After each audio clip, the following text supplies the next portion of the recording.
We're gonna start recording, family. All right, we're being so silly. Okay, and then we're gonna go live on Facebook. Sifu, there, you got to get out here so you can say hi to everyone. He's getting yelled at. God, so funny. You got a shirt on. And Hector, you got to come in too. Yeah, you don't have a shirt. You look like CEO, dude. You look like you. Look, if I stand like this, you can't even tell that I ain't got the You shirt. should have a shirt. It looks bummy. Oh. That's all right. Start December. You look like That's we're at the my beach in Hawaii or Puerto Rico. You know, Absolutely. that's what we look like. Well, we do have a joke around here that Sifu Larry's wardrobe Let's is keep like busting my bum. chops. So. That's cool. But we're the casual people. But I change my underwear regularly. Thank God. Every 2 days. That's like too much information there. Every few but- days I throw on a new pair. Oh, yeah, underwear is good for several days because you can turn it inside out. Oh Right, man. That's what sides. week. That's at least 2 weeks. 1 week. 1 week. Oh, you people are too much. As long as you keep yourself drip dry. Are you recording? I am recording. Yes, Wow. I am. Well, this is kind of embarrassing. Well, you're the one that keeps talking. Enter Shaolin. Sorry. Oh, we are too much today. All right, so we are going live on Instagram. Well, or not Instagram. Where Say we Instagram. at? Facebook. I want to Facebook. go live on Instagram, but we don't have the capability yet. So we are live on Facebook already, family. So awesome. Welcome everyone to the Enter Shaolin webinar where we answer your questions, your concerns. We laugh, we joke, we be silly. And Hector wants Apparently to get we hurt talk today. about Sifu Larry's underwear. I don't No. know. It's very weird.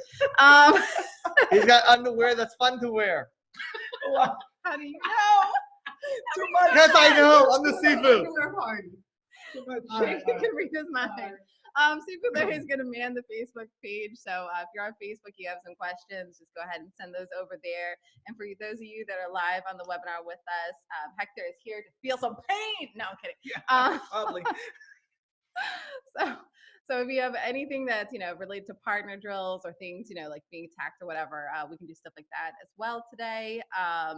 If you have any questions and you're on Zoom with us, make sure you use the Q&A if you want to talk to all of us in the chat, just to like chit chat or comment on like what's being said or laugh with us. That's cool. You can do all panelists and attendees and I'll send it to everyone. Or if you just wanted to go to us privately, you can do all panelists. So we actually didn't get any questions in our inbox this week. So let us know what you guys have in mind. And while we're waiting on that, I will tell you guys a little bit about the seminar. We still have that going on, obviously. That's in September 15th, 16th, and 17th. If you are looking to go, I highly recommend at least reserving your room, even if you can't pay right now for the actual ticket to come and reserve your space. Still go ahead and fill out that form and just let me know, like, hey, Jamie, I'm just going to be able to pay like a little bit at a time. That's okay. I have a way to set up the PayPal invoice where you can just pay it as you go. And as long as you pay it before, like, I would say a couple days before the event, will be fine. And that way you're paid up before you go and all that stuff. Also, when you reserve your room, you don't pay for it up front, so you don't have to worry about that. You can just go ahead and reserve the room, and it won't actually charge your card until after your stay. So if you're kind of sitting on the fence and like worried about like, oh, how am I going to pay for this right now? You don't have to worry about that. That's the cool thing. I've heard this many times. No. Well, I have to tell people because No, some I'm new just people kidding. I'm are just on kidding. here. And I even talked to someone today on Enter Shaolin. They called our 1-844-9 Kung Fu number. And they've been a member for a year, and they actually didn't know we were having a seminar going on. So there's people that don't pay attention, and that's okay. So that's why we repeat these things, so you know. We're going to be covering a lot of awesome stuff at the seminar, so we hope to see you there. If you're an Abbott, you get a 15% discount, so that's pretty cool. And yeah, that about covers that. You can go to entershaolin.com/seminar and get all the details, register, and all that fun stuff. And hey, oh, Rob says, hey, Hector, I haven't seen you on the videos for a while. Well, that's going to change. We actually did some videos with him this past week. He's been really busy, so you'll get to see some of those soon. And some of those are actually videos that we did to help our seminar participants get ready for the seminar, because people have been asking about what they can practice and work on, so that way when they come to the seminar, they're a little bit more prepared. But like Sifu said, you don't have to really prepare, just come willing to learn and train. And that's it. come wearing, you know, some gear if you want, or some kind of workout clothes, whatever makes you feel comfortable. Don't suggest a business suit and tie though. That might not be comfortable to sweat in. So Unless you want to. unless you want to, if that's what works for you, hey, that's cool too. We don't judge. So another thing that's going on is if you are in our Slack chat, we started, or I should say I started, a challenge, a daily Qigong challenge, a daily Tai Chi challenge, and a daily core training challenge. So it's an ongoing challenge. You can join it at any time. It's just when you're ready to make that commitment to do those 3 things daily, or just one of them. You can choose 1, 2, or all 3 like I'm doing. You can come check that out. Uh-oh, what is he doing? What is he doing? I missed it. His little head popped in. I totally missed that.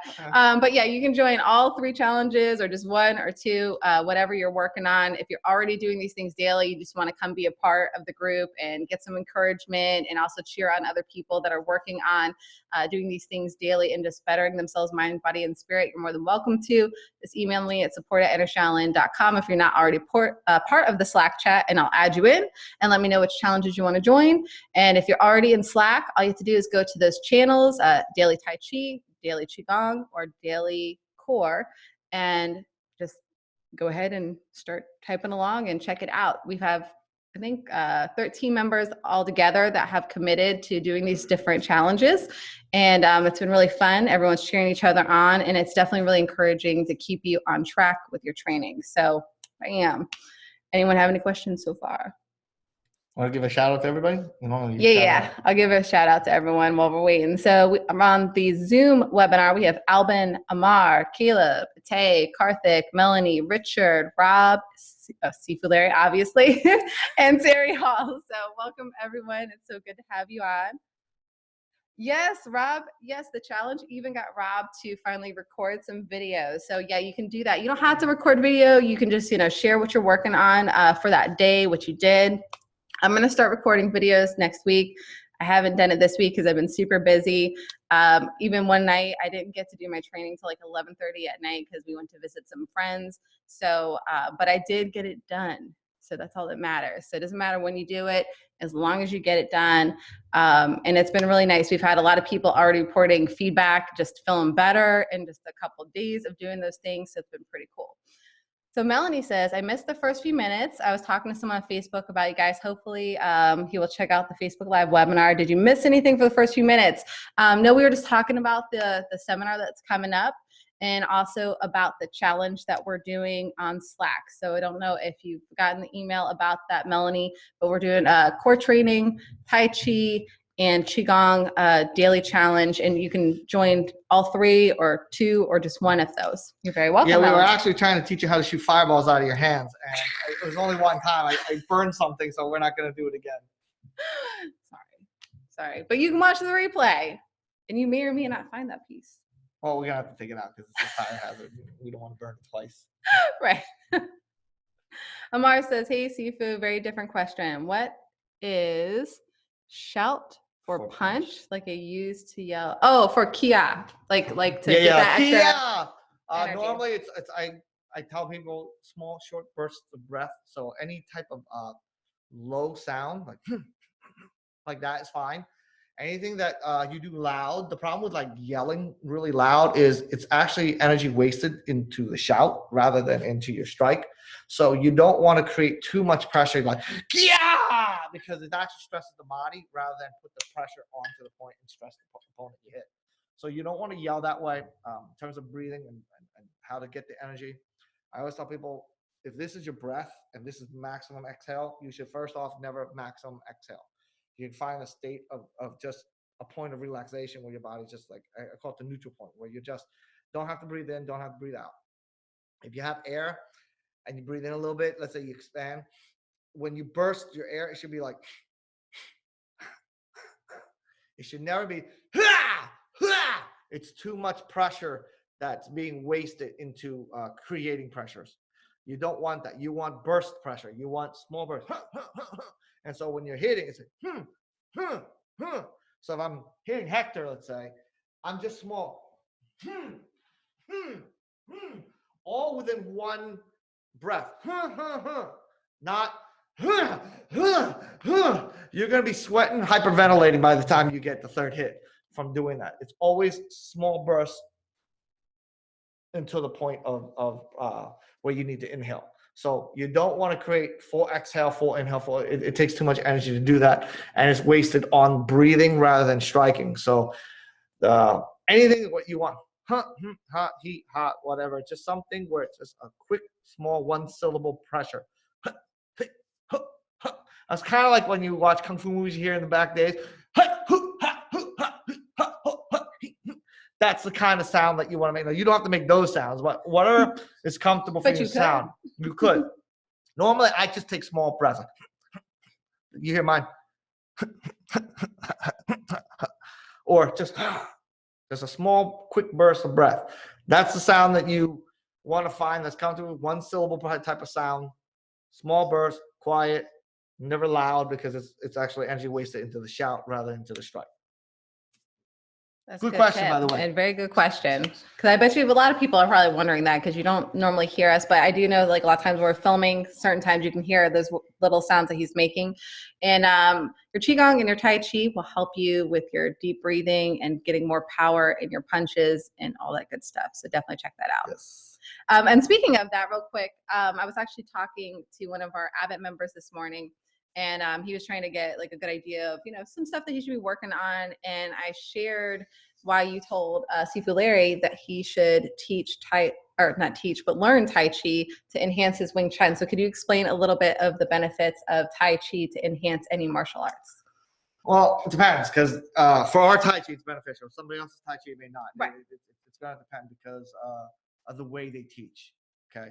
For us, I did a lecture on Tai Chi for what we do Tai Chi for and what its purpose. For us, and I can't answer everybody else because I've played other Tai Chi people, and they don't understand what combat is. They understand how to move energy. They don't know how to control energy. For us, it is about the control. It's about getting the energy to the wrist, because our wrist is our control. So throughout our form, we play so we can develop energy from the ground through the body and into the wrist in the end. So your hands always look like has this nice movement, and you're not just moving and throwing your body. It's not the way it's supposed to be done.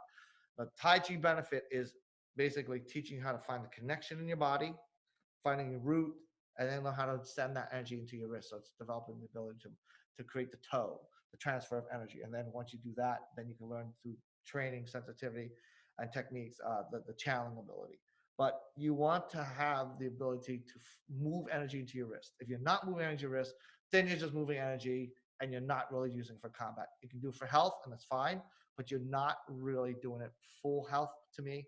Without the energy in your wrist, you're not really releasing your body from pressure. You're actually tensing your body, and you don't realize it. You just like went from this tension to this tension instead of having no tension. So it's very important that you learn how to get the energy in your wrist. In my opinion, if you're not getting the energy in your wrist, you're not doing combat right, and you're not doing your health fully relaxed. You might be like instead of 0% tension, you might be 2% tension, 3% tension, but you're not releasing that energy, so it's in your hands. You're getting it back somewhere along the line in your shoulders, and that's not good. Yep. Tai Chi just helps you to connect your body as a whole and learn how to move the energy. Mhm. So with what we do with the Ngo Dac Na principles added to the Tai Chi, it just adds that extra level. So anything you do, it doesn't matter if it's Wing Chun, it could be karate, any of these things, it's going to just help you move and be able to do better. The idea of Tai Chi is to get your posture properly. You know, I've done a lecture before, a seminar where they had somebody who did aerobics, they had somebody who did diet, and they talked about how the health. And I introduced the Tai Chi, and for me, it was the connection of the body. It's about the posture. You know, I always say Tai Chi is about postures. It's about set position and learn how to transfer from one to the next. So you learn how to transition from one posture to the other posture. So that's really what Tai Chi is. But the question is how you're doing it. The method in which you're doing it is the important thing. And people tend to fail that. People just go for the movements. It's like I learn how to move to dance, learn how to dance without feeling music. And that's what Tai Chi most people are missing. You got to feel that it has to come from within to out. It cannot be something you just physically move and don't have the internal for. Tai Chi is an internal system. You must learn to feel it from the inside and bring that energy out to your hands. So if you're just moving to move, you're wasting. I won't say. Okay, I'll rephrase. You're not wasting your time. You're not fully optimizing your ability. It's like going to the gym and just pumping iron. Like, yeah, I feel good. I'm pumped. I'm pumped. It's like you're not benefiting from it like you would if you do proper technique and proper control. You get more benefit from that than just to go in there lifting heavy weights, pump iron. Okay, I feel. You're not getting it. Your body has a certain way of learning. It needs to find that way of learning properly. And for Tai Chi, it's about connecting the energy, feeling the energy from the ground and into the hands, and connecting that in that motion, in that movement, that time you're doing it, and getting the right posture, because your body has a certain way of optimizing in performance. And that's why we do all the posture rules. It's to optimize your body's performance in that, and then learning how to keep that in motion. Very good. So let's see here. We have a couple things. Melanie says, I saw a guy on Facebook with some fuel-powered fire thing on his wrist. Ooh. What's that? Fuel powered? I'm thinking where The band? you can like actually maybe shoot out flames. Is that what you're talking about, Melanie? Let me know. Sounds like something crazy like that. That's what it is, Jamie. Yep. Sifu Larry said yes. So What is it? He has a wrist that shoots fire? right, like it's got like I guess fuel in it where you can So it's a mini blowtorch type of thing, like a flamethrower. that'd be dangerous. Yeah. Woo. Rob says, I've been practicing circle punches recently. The very relaxed punches where I focus on the form feel very different from when I start to try hitting a bit harder, nowhere near full power. Should I just keep using the relaxed version and it'll become more powerful, or should I keep trying the harder version as well and they'll meet in the middle, so to speak? Finding it. Well, I was gonna let you answer that part. Remember, the definition of power is speed over area. Okay, so when you're hitting, you should stay relaxed. Okay, the most important thing when training is training for your focus. The speed you have naturally. Okay, I tell everyone, everybody has a natural speed. We're all kind of pretty quick in our hands. You know, everybody has this and that. Some are a little bit faster, and others just by a little bit, maybe 100th a second or 10th of a second, something between there. But we're all pretty much pretty quick, unless you're physically disabled.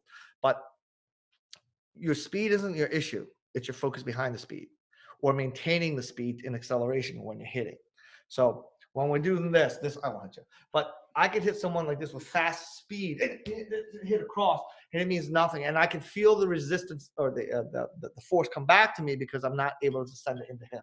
For every action, opposite equal reaction. So if you have a punch in which you're driving for a push, you're going to feel more that comes back. So if I'm like this and he leans and stops me, you can see it go into my shoulders because I'm not creating that connection, first off, my through-proof.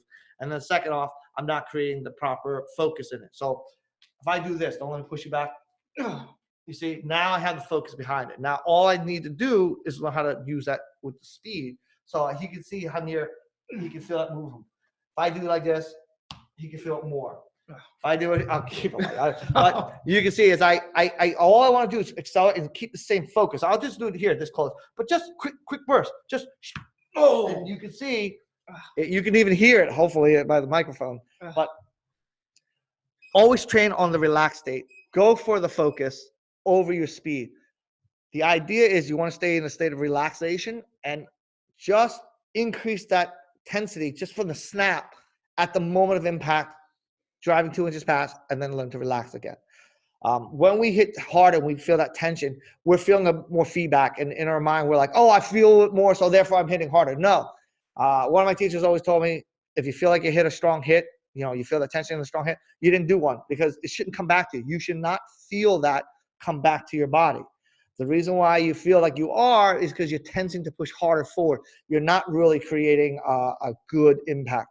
Think of it if you had a good knife, okay, a very sharp knife. If I'm like this, I have a sharp knife, and I stabbed into him right here, it'll feel like I go through him like he's nothing. But imagine if I had the knife in an angle and I did this. And for me to keep trying to push him harder, I would have to use more force to try to feel like I'm pushing in, because the focus is off. So if you're trying to hit and you're feeling that tension, like when you hit like, oh, I feel hard, you're not really hitting harder. You're straining harder. A proper hit should not feel a feedback. If you feel the feedback, you're muscling to go through him. You're not piercing him. You're pushing him. So that's the difference. So always train on the relaxed state. So if he's a body bag. Here's my punching bag here. I always practice like this, and this is just something that I would say like you could practice and it would help you a lot. It's just, if he's just my dummy, I'm just going to practice like this. I just practice going like this, and I just feel the connection. Feel the connection. Feel the connection. Feel the connection. Feel the connection. Feel the connection. As I get comfortable and feel the connection, I accelerate just a little bit. I go, feel the connection. Feel the connection. Feel the connection. Feel the connection. Okay. Now, get in your mind that, yes, while I do that, the connection is important there, but don't forget, you have to do it through the 3-proof. If you don't do it through the 3-proof, it's no good. So if you find that, oh, I feel like I'm touching him right, but I feel the stress on my shoulders, you're not doing 3-proof. Okay. Just remember that. 3-proof must exist for you to be able to accelerate and focus. Okay. That's the basic rule of the Ngo Dac Na, one of the most important fundamentals that you have to have. So make sure the 3-proof exists and just find the focus in the connection when you do. Yeah, so what Rob was saying is that he finds it really hard to both feel relaxed and feel like there's any power there. It's because you're used to the old punches where you force the and resistance, and right. that's what I just was saying. Yeah, you're not going to feel like, I promise you, when you hit right, Rob, it's not going to feel like you did anything. It's insane. Think of it like if you stab someone really with a very crazy. sharp knife. How much feedback do you feel from that?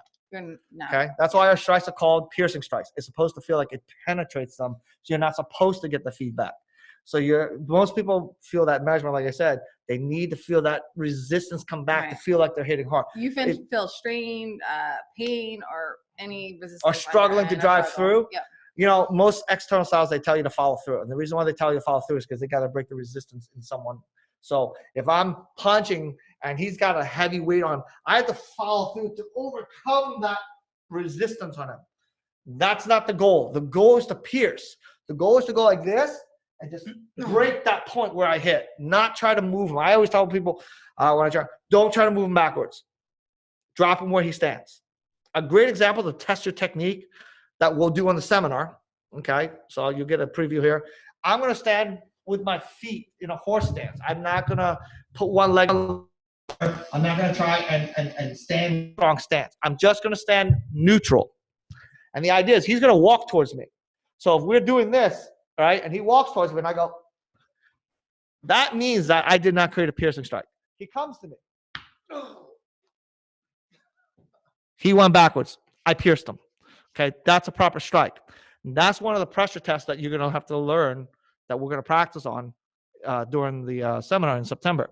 So your body must learn to project energy. You have to, when you do internal styles, or when you do, especially the Ngo Dac, you have to change your way of feeling what energy is like. You're not feeling energy when you feel that tense push. You're actually feeling resistance. Okay, you're actually fighting to overcome what's in front of you. So you're going to feel the straining of the body, and that's not good, okay? Your body can feel stress. It cannot strain. When I hit him, you can see his body collapse. But if I do this, and I go like this, and you see I bounce, that means I don't have my connection right. I don't have the rooting. I don't have my 3-proof, and I'm not getting the point strike. I'm actually trying to overcome. So you can see slow motion. You see I might go like and try to move him away. That's not the goal. The goal is to pierce. So in slow motion, I'm here, I root, and you can see his body. So his body shakes in. His body doesn't shake because I'm not piercing. I'm trying to break what's in front of me. I don't want to break and crush what's in front of me. I want to put a hole in it. I want to put a hole. That's why we call it piercing. It's the same mental state that you want to have, like if you have a knife and you're stabbing them. You're not trying to, if you had a knife, right? I tell people all the time, if I tell people, punch as hard as you can, most people will do this, and they go, wham, they punch. Then I say, here's a knife. Now stab them best you can. They'll do this. What changed? The change was the mental state was they're not trying to move them backwards or trying to hit them away. They're trying to create a pierce. They're trying to put a hole in them. Same thing when you punch. That's why we call it piercing punches. You're not trying to overcome the person. You're trying to pierce them. If I can pierce a point, all his energy will go into that weak point because that's the nature of energy.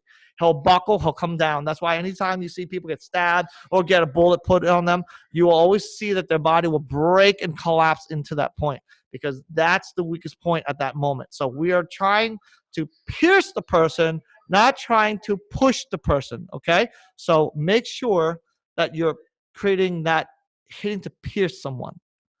So don't challenge someone and feel like they have to. That's the wrong way. That's the external way. That's a I gotta overpower you way. That's one of the tests that I always like to see people do and make sure that they get the proper energy projection right. I always say if you want to be a good poet, you have to have a good poem. Okay, poet is projection of energy technique, and poem is projection of energy movement. If you want to have that technique right, you have to know how to get the movement behind that right. So make sure that you're not hitting to hit hard to push him away. You want to drop him where he stands. The whole point is when my fist comes out and it makes the contact, it's there to pierce, make the hole, not to push him away. Okay, so very important that you learn how to create that feel of just piercing. The more you feel come back to you, and that means you have to push forward more, that just means you didn't pierce him. It means you tried to push him. Okay? Sorry about that interruption, family. I was trying to look up something, a keyword, and I didn't realize that my last thing I looked up on my phone was a video. So I apologize. I don't know if anyone could hear that. But yeah, another thing, Rob, I know that you don't have like a dedicated training partner right now, but I know that you have a wife, and I know she loves you. So you could see if she'd be willing to do some testing with If you don't have the wife willing, you have a wall. Okay? And the wall is a great way to play because when you hit a wall, it doesn't give, right? So a good measurement is when you hit a wall, you should hit boom. If you feel knock you backwards, pull into you, then you did it wrong. Now, if the wall's tough, let's say it's concrete wall, you're going to hit into it, but that's okay. You shouldn't be moving either. If the force is where you have that strong structure and the walls are strong, the energy will stay right at that point. It should never feel like a feedback where you feel it come back. If you're going to hit a wall, it should just go forward and in. If anything, it's going to be neutralized at the point of contact. That's all. Okay. Now, if you hit your wife, she might not be happy with it. So I wouldn't recommend hitting your wife. Not unless you have a good relationship or she deserves one. Well, take it gentle. Take it gentle. Don't, try to go all out. If he's the wall, and he's as solid as a wall, if I hit and I just go like this, and the whole point is that I want to hit to where I feel no feedback. If I feel feedback and you see my body move my shoulder, or I feel like I'm going forward to try. You're not doing it. The hit should hit on point, and after that, nothing else. So if I'm like this, all right, see? So nothing after that. Okay, and you can kind of hear the sound. You can see his face. He's just, okay? Now if I do this, it's nothing. I pushed him, but I didn't pierce him. Move me. But it didn't hurt him. This, hurts him. Okay, so do not try to hit to feel that feedback in your body.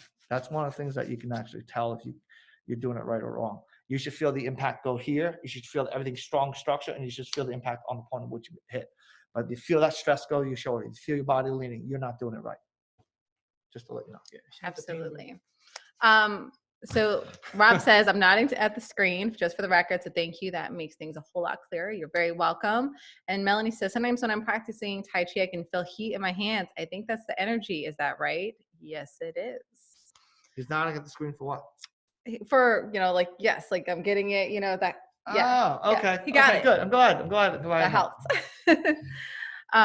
So Karthik says, should the tongue touch the top of the mouth during the key process? Yes. One of the rules that you want to is place the tongue to the roof of the mouth. Don't press it.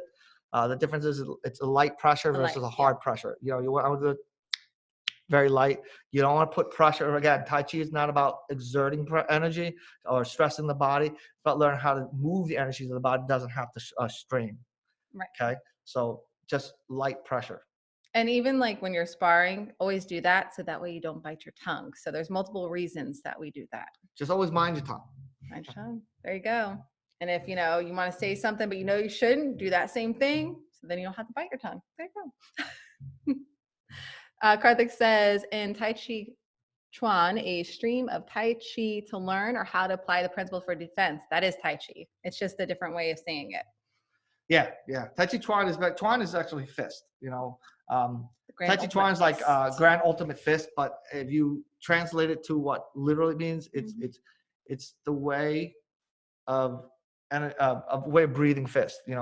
Tai's way, Chi it actually means air, and Chuan is fist. So it's the hand of breathing fists, you know, if you translate literally for what it is, but it actually means the grand ultimate fist. That's what it is together.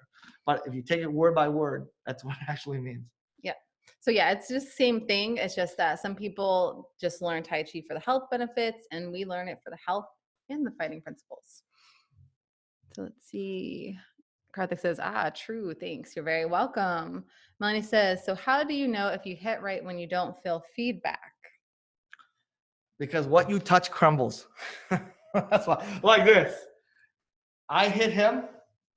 Oh, he crumbles. Ooh. Okay. And they go, ooh, you see that? That's That's how the they rub. know. They That's- feel it in. Those are the rubs. Yeah, when you're hitting something solid, the not the crumbling of the wall is a way to feel that you not crumble is the way you can tell. That's why I was saying you have you know, you don't want to hit your wife.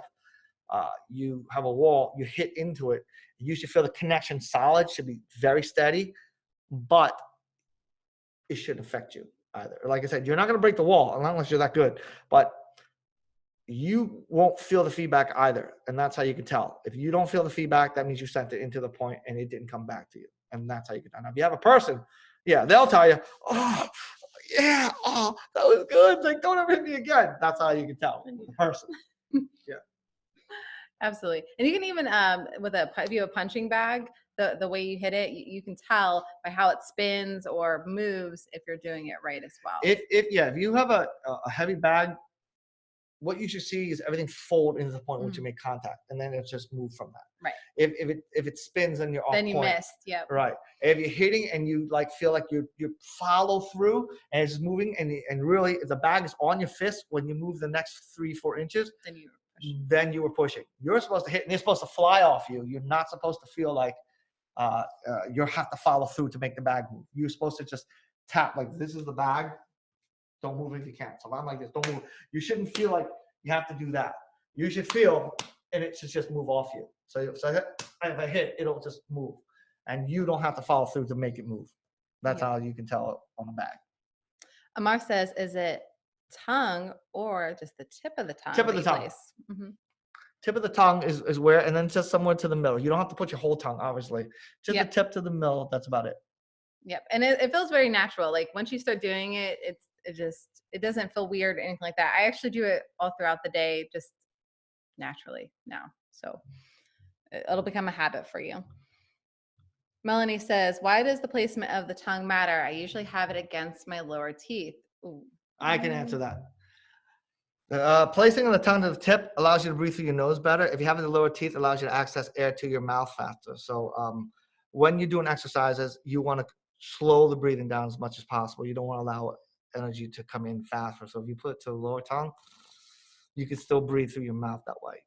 Hit the tip of the tongue, it actually places it and it allows you to create the pressure to push towards your nose so you can breathe better through that.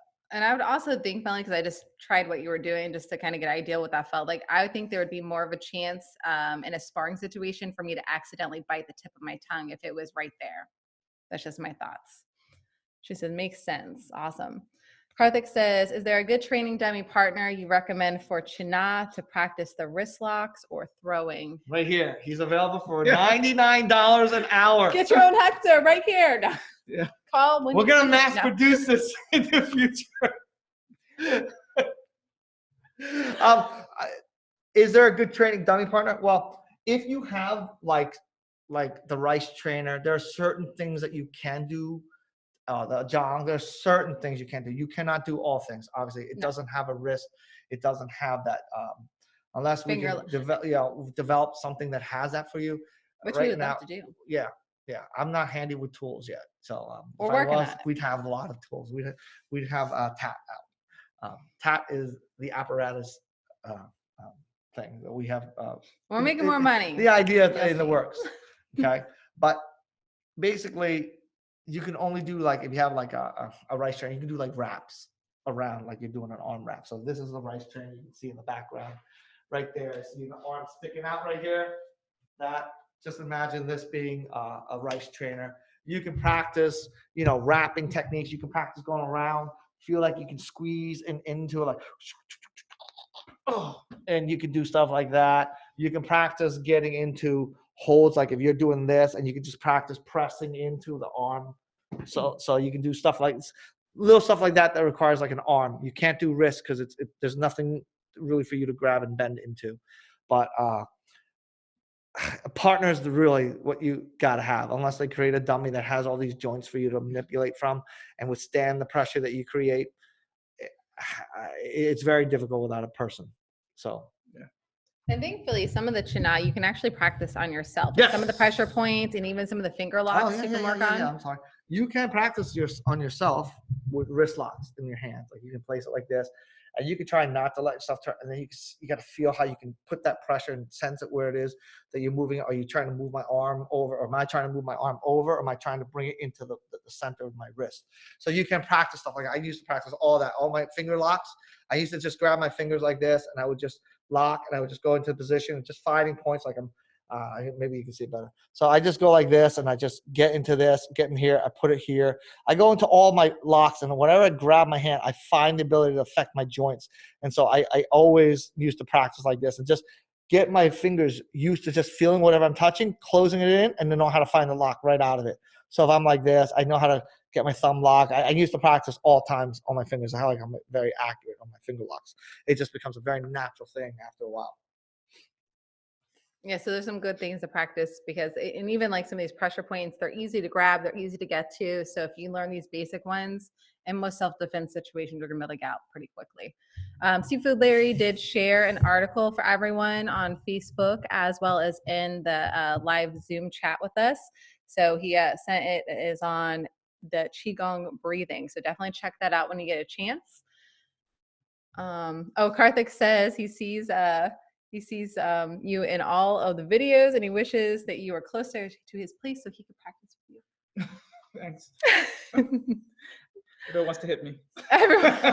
Don't worry, they want to hit Sifu Larry too, but they don't know that's going to really hurt. You don't want to do that. I know you think you do.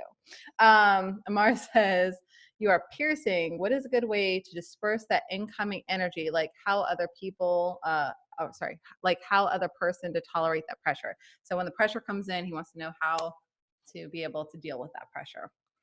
Well, it depends on the attack. I mean, the basic thing I can tell you is learn to hit the point. You know, we're all about the point control. So any attack that comes at you, really, it's not about the movement. You're not trying to get rid of the energy. You're going to control the point. And to me, I always say stab that point. So if he came at me like this, I'm not trying to hit him away. I want to stab to stab. I'm going to stab his arm using a technique and going to that to pierce him. If he's swinging, you know, I'm not going to go like this. I want to hit him from under, stab that arm there, and then I can. So if he's like this, I go up and then go in from that. So I'm hitting to hit. So I'm always creating piercing strikes.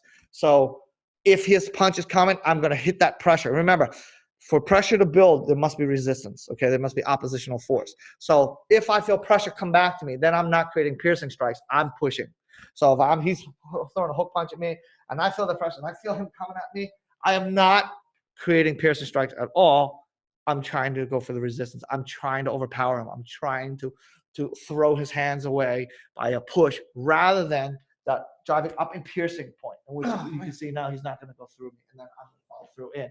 So anytime you feel pressure build, it means you're fighting him. It means you're resisting him one way or another. So our job is not to create that resistance. Our job is not to fight that point. Our job is to pierce. Think of it like this. If a big guy came at me and I just took a knife, a very sharp pencil, let's say, and I start pushing in, what's the result? I'm going to pierce him, and I'm going to make his body come down a little bit. Now, if I'm going very fast, I can go in and out, and he might not feel it, but he'll feel it in a few seconds when his organ starts to fail him. So, but when you do, the beautiful thing about piercing strikes is try not to move if you can, okay? But the beautiful thing about piercing strikes is when you create piercing strikes, they create so much pressure on the point that all the energy wants to go there. So don't move if you can. So if I'm going like this, right, and I go like this, he can withstand this. See this? And he's holding it. I'm not going to tell him when I'm going to do it. He's just able to take this because I'm just not piercing, okay? So when this body gets hit, he can disperse. It's because the bigger the surface area, the more the energy wants to spread out towards the surface area. So it's actually not going to go forward. It's going to go out. The more area I have, once the impact occurs, it's going to want to spread towards the area of contact. But if you make it small, instead of going out, it'll go more forward. So if I'm like this, he can take it. See? He can take this. See? And as I'm talking and punching, he's not being moved by it. And I'm not going to create any more force out of this. I'm not going any faster, any harder. I'm just going to learn how to create the focus out of it. And you can see now he moves. It's because I changed the shape of my energy on impact. And so the more you have something in that's smaller, the more forward drive you have and the less resistance you have. However, a couple things matters. One, you have to have good enough structure to withstand pressure of the impact. So, but unless you're brittle bones, you can withstand it. You know, when something creates a higher speed, it'll have a higher force. And if it has a higher force, it'll have a higher power behind it if the focus is there. So again, I've talked about it before. You need your speed, your force, right? Your acceleration and your focus behind it. So the two things together, that'll make the piercing. And if you feel that feedback, you are not piercing, you are pushing. If I told him, come forward to me, just come forward. You can see that he can. Come forward. I create this. Come forward. And you can see my wrist. You can see that wrist turning. I'm getting, no, come in, come forward. Come forward. So you can see when I do it, I'm piercing. Come forward. I didn't pierce. You see, that was me getting a whole fist without the piercing. So he's able to withstand it. He's able to go because the more I disperse energy out, the less I drive forward, so the less I pierce. Come forward. See how I'm doing this? Do it. When I create the pierce, you can see he doesn't have the ability to go forward as much. It goes into him more. So that, like I said, combined with acceleration, when he comes at me, I'll keep it like that. But he'll move from that. Okay, so you can see the key is understanding the motion and the energy behind that motion. Okay, so acceleration, which is your speed to acceleration, and your focus. And that's how you're going to do it. And you're going to get less resistance. You're going to get less pressure come back at you. The more you go against something, the more pressure you're going to feel. If he's attacking me on a hook punch, I don't want to attack him from the side. That's pressure against pressure. He punch, I attack him from underneath. His energy is this way. I don't want to go this way. That's pressure against pressure. I attack him from underneath. I hit from underneath up. And so I take less pressure, and the impact will allow his energy to go up because that's where I direct it, and then it goes to my hand because of that, and then I can take that hand energy with his arm energy and strike him with his own force combined with mine. Yeah, absolutely. You definitely, if you're feeling like, that's a great tool for those of you that are training with other people. If you're feeling pressure, it's a couple things. Yeah, if you're feeling like, oh man, this really hurts, or oh, this is really like I can't get past that, you're forcing. You're forcing against your opponent. Or sometimes it's you're scared, so you're locking up, you're resisting because you're afraid to get hit, and that's going to create feedback as well. You're receiving energy. You don't. You initiate energy. You do not receive energy. Okay, you receive energy. You're waiting for it to come to you, and then the impact for every action, opposite equal reaction. So you're going to feel the impact come to you. That's why I don't want you to hesitate. I want you to initiate. You know, when he throws a hook punch, I don't want you to put my arm up like this and wait for it. That's me doing what I call the receiving hand. You're waiting for it to come, and then you're trying to act after the impact affects you. Here, I initiate. I create the pop. I go into it just a few inches. I do not go against him. I do not go after him. I go into him. Into. Small point. I initiate. See that drive and that little turn I do? That's why he doesn't, and that's why he feels it. But if do it again, I feel it because I am not initiating. I'm receiving. I don't want you to hesitate. I want you to initiate. The best example I always tell people is think of his arm as a baseball, and I'm a baseball bat. And this is home plate. So I don't want to go swinging my bat too far past the plate because I'll foul. If I go too late, I'm fouled. I have to find that timing to hit the point where it needs to be. That's why I always say play in your zones. Don't go outside of it because you're overextending, you're reaching, you're not hitting point. You're now going to try to go for motion. And I always tell the students, don't ever go for motion. Always go for the point. And then you get the motion behind it. It comes hand in hand, like water and wet. If you get the point control, you get the motion behind that. Okay? If you don't get the point control, you don't necessarily get the motion. Okay? So hope that helps. That's some great tips. So Amar says, for Hector, how will you defend, at least for the demo? Like meaning he wants to know, like, are you holding your breath? Like, what do you do to basically, feel less of the pain as it's coming, get dished at you? Well, training with Sifu for a while now. We do bone conditioning. Some bone conditioning helps a lot. Also getting hit by him a lot. You kind of get a tolerance. Before I started training with him, I used to get hit, but by getting hit by a piercing hit, him really hitting me On a regular basis? you really understand that all those other hits I was crying about is no comparison to this kind of hit. Absolutely nothing. So I have to keep it very light, just to understand that if I hit hard, there's no way of taking it. And you wouldn't want to hold your breath because that actually is going to make it hurt more. You want to dissipate the energy by breathing out. So that Tai Chi and Qigong breathing stuff that Sifu Larry shared, definitely check that out. And opening your hand upon impact, it actually takes away the stress and allows the stress to actually not pierce as much. Yeah, those last two couple of hits. I want to add to this. Come in closer. I want to add to this that if you take someone who trains punching and they train punching, let's just say a half hour a day, and they do that for 5 years, 10 years, 15 years, that hit that they're delivering to someone is a lot more powerful than a hit from somebody who's never thrown a punch really on any consistent level. So an example is you're out at the movies with somebody and there's a drunk guy there and he's getting out of hand and he goes and he punches somebody in the face. That punch isn't going to be nearly as powerful as somebody who's trained their punch for the past decade. It does not feel good to get hit. Nobody really likes to get hit by him. Nobody really likes to do demos by him. A lot of people are like, well, what are you going to do if how's he going to defend again? We don't want to know. It hurts just to get hit by him. So why do I want to increase power so he can hurt me more to entertain? It's very difficult to get I've done a lot of seminars, and when I do seminars. He's mean too, dude. Do you see how he beats up on Hector? It's bullcrap. And that's at minus 20% power. Hector knows you don't want to be hit by Sifu Larry either. Oh, no. Oh, here's a good story. Sifu Larry hit me at his so-called 5 to 10% with his hand. Not even moving, just like that. Right. I asked Sifu, I told him, he's true story. That thing lasted on my chest for a month. The next day, I thought I was having cardiac arrest. I was having chest pains. I was like, what's going on here? And I was feeling it inside. He put it inside my chest internally for a month. He broke the chi flow, so his body's trying to recover from that. I've never felt like, that's why I told him, I don't ever want to feel that one again. But just to let you know, it's not, make believe. It's not, it's real stuff. And, you just get a tolerance for it.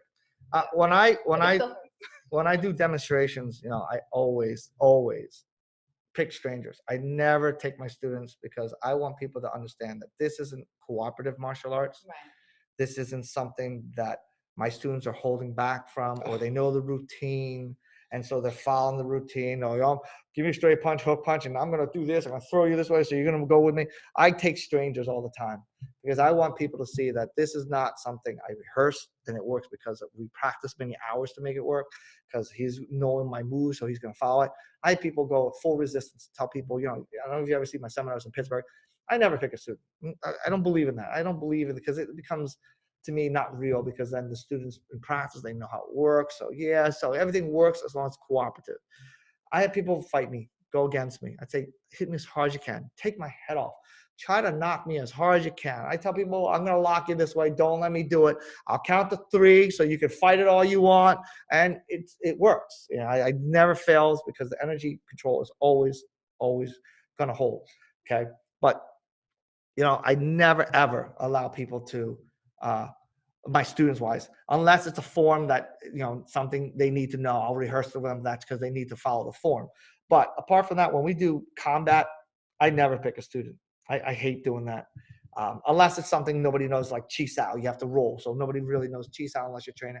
But if I have people strike me, grab me, lock me, throw me, I always use strangers. I do not like using students just because the fact that people can believe it better when they see someone actually trying to fight you. And then when they hit and they go, oh my God, that was fake. They know that, hey, that's not his student who's faking it. That's somebody who was told to hit him as hard as he could and he tried and it didn't work. And, that's how, painful it can be for people. And I always demonstrate the proof and I show people like, listen here, give me as hard as you can. I don't care, because I want to let people see that this is not something where give me a hook punch and then slow down the last cycle. You see, it works so great. I can do it. That's not nothing. Because when a guy really comes at you, that's why a lot of people see like, oh, you do Wing Chun, and then you see that it failed you. Why did it fail you in real life? Because people do cooperative combat. He throws a hook punch, he stops right there. So I could do very light my hand because I go, if he arced that punch like a hook box, I'm going to get socked in the face. Okay.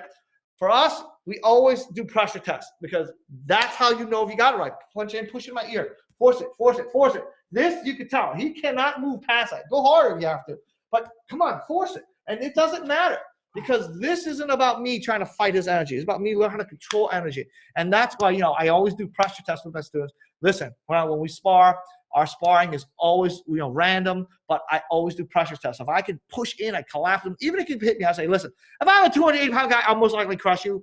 You have to be able to move me and not be affected by me. That's how you know you can do it right. And I always say, even though we do so and I follow through, a punch doesn't maintain that pressure all the way in a fight. It is going to be there and it's going to be gone. But why do we keep putting pressure? Because it lets me see that if he can handle 20 pounds of pressure, it doesn't break, fine. If I'm pushing, say, 80 pounds of pressure, breaks, that means somebody who punches with an 80-pound force is going to break him. And that's why we do pressure tests, because it allows us to see, or them to see, I know, but allows them to see where their breaking point is. That if they got a guy who's punching at 100 pounds of force and they're breaking at 80, I know they're not going to handle it. And if I had a guy who punches at 10 and they can, of course you can handle it. But that's why I always put more force, more resistance, more pressure on him. Because if he's going like this, and I could turn him a very light pressure, give me light, and I could turn him easy. But if he puts harder pressure, I get fat. That tells me that a harder punch, a force that has more momentum, like a guy who's 280 pounds, he's going to have more momentum on him. So it's going to be harder to move someone who has more momentum and traveling at higher speed. So that tells me that I can't handle that. Go hard. This tells me that no matter how hard, come hard. This tells me here that you can handle it. So if I'm doing this to him and I'm coming in like this and he can move it, that's great. But if I'm coming more body weight and I'm coming in and see how he's starting to be affected, so he's supposed to, yes, now he's controlling. Now it tells me that if I had a lot of mass and I had a lot of force behind it, an object of motion tends to stay in motion. Something has more mass, it's harder to redirect. So that something has more mass in motion, it's going to take a little bit more energy to move him. So if you're using strength, then you're not doing it right. If you feel a strain and knock you back, you're fighting him. If you're doing it right, you should be able to turn him easily. A boat, no matter how big it is, a small rudder can move the whole boat. You're a rudder. Move the whole boat. You're not going to try and force it by pushing the boat. You just have to direct the point on the rudder, and then the boat will follow because of that. And that's the same when you do all this stuff. It's about the energy control behind what you do. You're not here to force it. You're not here to fight it. You're here to control it. Why? Not through the motion, but through the point. And how do you control the point? Through the three-proof. How do you get your three-proof to work right? Through the Ngo Dac Na system. And congratulations. Now you just learned the basic principles of what Ngo Dac Na is. Congratulations. Sure. Just to clear the air, when I'm training with Sifu, I give him 100%. 100%. But I don't go 100% sometimes because that's going to kill me. Just to let you know. It's just true. To let you know. I do as much as I can tolerate, but it hurts me so much that after filming, I'm like, oh my God, I'm dying here. So just to let you know, I'm giving you 100%, and this man's giving me 100%. No, I'm not. Well, I give him like 20% or less. I do not go 100. If I go 100, well, power-wise, he's not giving me 100%, but technique-wise, we're giving you 100%. 100% technique with 20% energy. Can't take 100. You'd be dead. 100% energy really hurts. Hospital. There's only one time in my life I ever hit somebody full force. Okay, hospital. And I had only like 2 to 3 inches distance on him on the strike. I had only that much distance on him. And it was in college. I hit somebody full force. I put his arm in a sling. He was in a sling. He could not move his arm for weeks. And I didn't realize the full power of my punch because I was young then. But and it would be even worse now. It's even better now. But I hit him full power because he didn't believe it worked, and he was a martial artist himself. He said, Wing Chun don't work. There's no such thing as internalize it. And he told me to prove it. I said, listen, if I hit you, you're not going to like it. It's going to hurt. And he's like, prove it. He was a big black guy. He's like thick. I'm telling you, if I hit you, it's going to hurt. He goes, nah, it's not going to hurt. I said, but I told him, you want me to hit you? And he goes, yeah, hit me. I'm telling you, it's not going to hurt. And I said, you really want to hit you? You really want to hit him? I went, whoa! Yeah. I went in and he flew. He flew. Energy. And he fell on my bed, on the wall, knocked over stuff. And after that, if I told him I could turn grass into gold, he would believe me.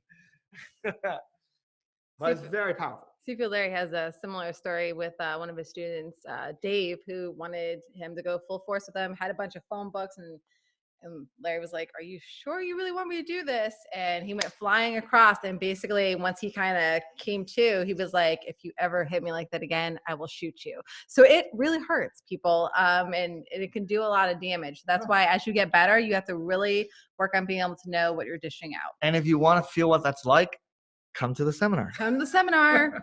We'll be happy to hit you. We'll have you sign a discusclosure though, and a disclaimer. Yeah. So if you get injured or whatever, but you really don't want to feel full force, people. You really, really don't. So Melanie says, with that whole energy thing, I'm thinking what she was talking about when you were talking about when he could still feel the energy like weeks and days later and all that stuff.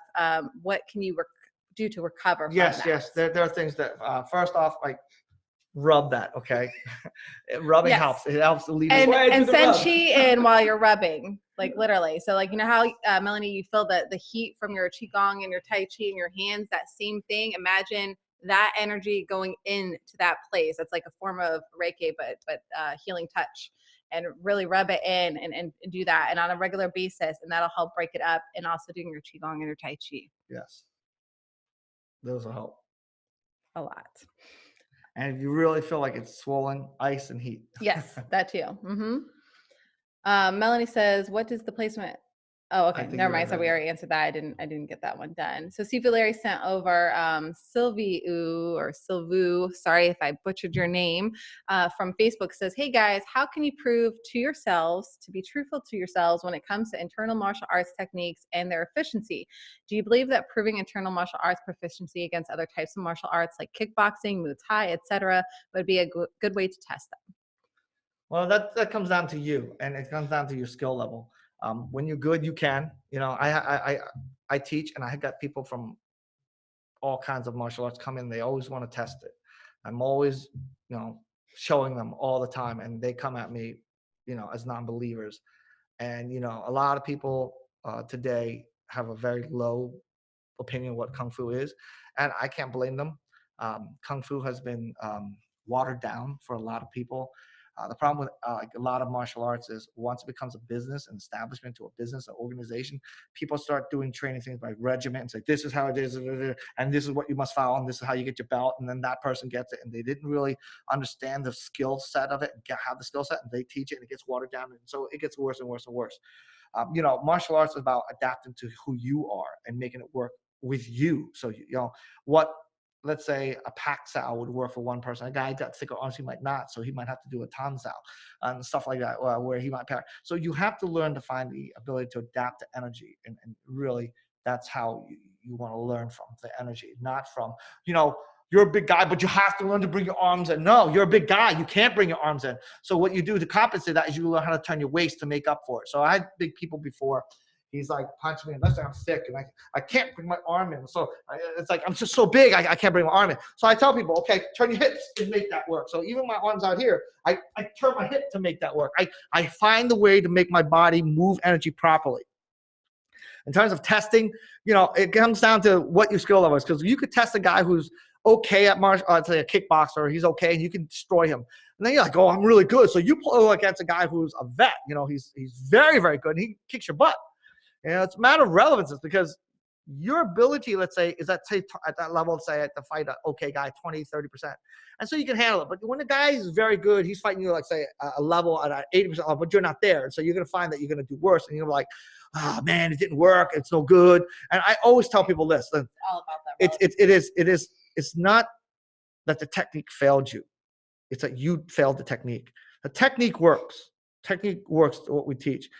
It's just a question of you doing it right. I tell people when you're training, there are 2 trusts you have to develop. 1, trust the technique works. You have to trust that it works. Otherwise, you are not going to do it. And then 2, you have to trust that you can do that technique under that pressure. And if you can't, then you have to train more. That's what the whole point of training is, learning how to handle. Today people say, oh, this doesn't work, so therefore it's bad. But if you look at MMA, right? You see jiu-jitsu guys get beat by strikers. Do you hear people say, oh, jiu-jitsu is useless? You see a striker beat him. No, because it comes down again to that person's skill level. Yeah. And so it's because in the end, a punch is a punch, punches, kicks, okay? When I punch, it's going to be a fist, it's going to be an arm, it's got a shoulder, it's got a hip behind, it's got legs behind. The question is not the punch, it's how you're punching. Okay, and it doesn't matter what word you call it. It's just a word. You can say, "Oh, that's Tai Chi. Oh, that's karate. Oh, that's boxing." It doesn't matter. To me, I always tell people, it doesn't matter what you call it. What matters is the energy behind the movement. That's why you can punch like this. That's why you can punch like this. The question is, if you're punching it, are you punching from the shoulders or are you punching through the pre-proof? It makes the difference. It's how your energy is moving in that moment. That's what matters. That's why I always tell people, some people are very strict and like, oh, in Chun, you got to keep your elbow down. He throws a hook punch. You got to put it up. No, yeah. I can put my arm like this to make it work. I can put my arm like this to make it. So you can see here, I can do this. I can do this. I can do this. I can do this. I tell people I can slouch, raise my shoulders, lean and tilt. So if I'm like this, and you can see, look at me, I'm going to be off. Okay. Now I want him to push me. So push me. Push me. So push me if you can. Come on, push me. Here. So push me. Come on, push me. You see, I'm tilting, I'm leaning, I'm raising my shoulders, and I'm looking at you. Come on, push me if you can. See, this isn't about me trying to be straight. It's about me balancing out the energy and moving accordingly. Okay? Now, why is it that we should stand high as heaven, low as earth? Why do I have to keep the rule? Because that's your optimal way of performing. That's how you can perform very fast, efficiently, and effectively. I always use the example, like think of a target on a wall, and I got 10 targets aligned next to each other. Bam, bam, bam, bam, bam. I'm good. I can shoot it all, right? So I can do it under less than, say, 5 seconds. But what if the target's starting to swing and move and sway? I might still be able to hit it because I'm good, but I'm not going to be as fast. I'm not going to do it in under 5 seconds like I did the first time because I got a time. Bang, bang, bang, bang. Unless you're like Deadshot, where it don't matter, you know? But you'd have to be that good. It's the same thing. I can be like this. I can do this because I'm good enough to control the energy when I'm in that structure. That's my level. I put him in that structure, he'll be like, because he doesn't know how to keep the balance and the energy control behind what he's doing at that moment. Yes, you want to have all these rules because it's the most optimal way to perform. That's why you want highest heaven, lowest earth. That's why you want your back on chest. That's why you want your rooting. That's why, because it's the most efficient and effective way to move and move fast, but not waste a lot of energy behind it and get a lot of effect by it. From it, I should say, not by it, but from it to the opponent. So those things matter, okay? And when you want to prove your martial arts, prove it for yourself. Don't try to prove that one style is better than the other, because I always tell this to all my students. When someone says that judo is better, or someone says jiu-jitsu is better, and their teacher's this, and my teacher can kill your teacher, my style can beat your style, they have to say that, and you got to let them say that, because they have to believe 100% that what they're doing is the best. That's why they have to be convinced to say the teacher's better and their art's better. Can you imagine if you're taking, let's say, Kung Fu, let's say, and you go, I think Kung Fu is the second best art. I think boxing is the best art. But I'm going to train myself to be the best second-class fighter there is. You know, you wouldn't. Like, I know boxing's better. It's out there on the corner there, but I'm going to go to this guy because he's the second best. No, you wouldn't do that. You go, I was going to learn from the best. So you have to believe that that's the best. You have to believe your teacher's the best. Otherwise, you would never put your heart into training to become the best in that. So when you're testing for yourself. And if it fails, again, don't be discouraged and say that the technique didn't work. It's most of the time you fail the technique. And if you got a videotape, you can watch it. Oh, yeah, I saw my shot. Yeah, I fought him. I didn't move the energy. I didn't do the 3-proof. You can actually see what you do wrong. And if you can analyze what happened, you can say, yes, I did feel it in my shoulders. Yeah, when he pushed me, I did feel the lean. You know, you can also tell that if you were able to analyze and see how you felt. But remember, when you're training, don't start to go like, oh, karate this. That's just words. You're training for energy control. And the beautiful thing about energy control is it can adapt to any style. And that's why you can do karate and still do Ngo Dac Na behind it. You can still do Muay Thai and do Ngo Dac Na behind it. I train with a lot of people who do jiu-jitsu, and you know, and they're like, how come none of the techniques I learned jiu-jitsu works against you? It's because I don't fight the same way. I don't use strength. I use energy control. I have a student in Israel who doesn't do any grappling, but he watched the energy control and watched anti-grappling videos. He's been practicing. His friend is a 12-year jiu-jitsu guy, and he could not throw him. He could not do anything to him. He's like, how come nothing of this works? And he says, that's because I do Ngo Dac Na.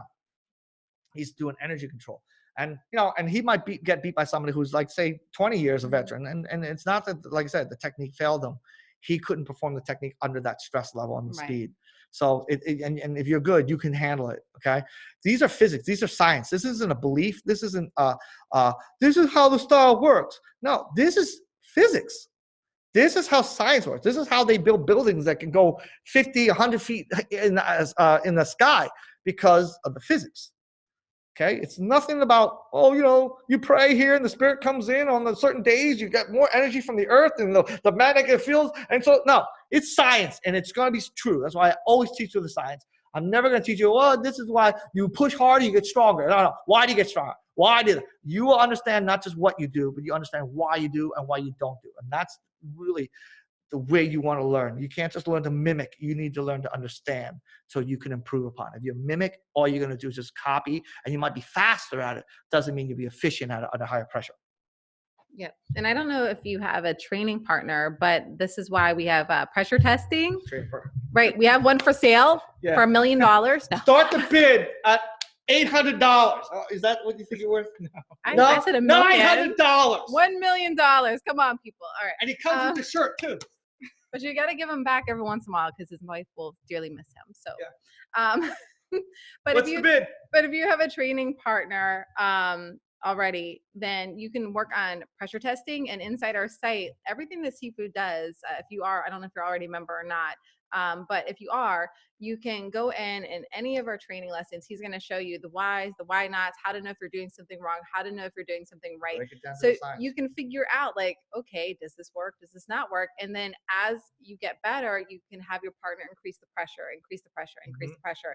And then you'll be able to find, okay, I still need to work on this. Okay, I'm still having this bad habit over here. I'm using my shoulder. I'm not using the 3-proof and so on and so forth. So it's just a matter of taking time and practice and working out. Yeah, once you start understanding the Ngo Dac Na principles and energy, you can apply it and you can ask yourself the question and you can actually answer it yourselves. The first thing is like, am I doing the 3-proof? Am I feeling this? I'm feeling this.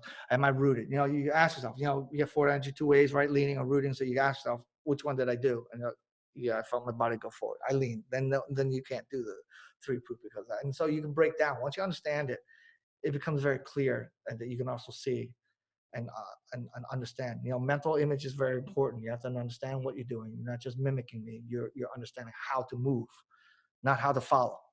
Right. Absolutely. So Melanie says that her Qigong really helps when she's stressed out. That is one of the many great benefits of Qigong. Yeah, I kind of stopped doing Qigong and Tai Chi because I don't stress no more. So there's no point. No, I'm kidding. I'm just kidding. He's just being silly. Yeah, it's really great for that. And I don't know, Melanie, how sensitive or aware of your energy inside of your body. But one of the things I notice is if I'm starting to feel stressed out or anxiety or any of those type of emotions, I can feel my energy literally shaking back and forth like this inside of my whole body, like just kind of like this jittery motion inside my body. But if I do my Qigong, it literally calms it down. So it's really interesting how the body and that energy works. It's going to help remove the stagnant energy. If you're feeling pain in certain areas, if you're feeling stressed out, it's going to help relax the energy so it can just be chill and relaxed. So I don't know if you're that sensitive yet, but like once you become that sensitive, it's going to be really neat to be able to feel how your body really is reacting to that stress.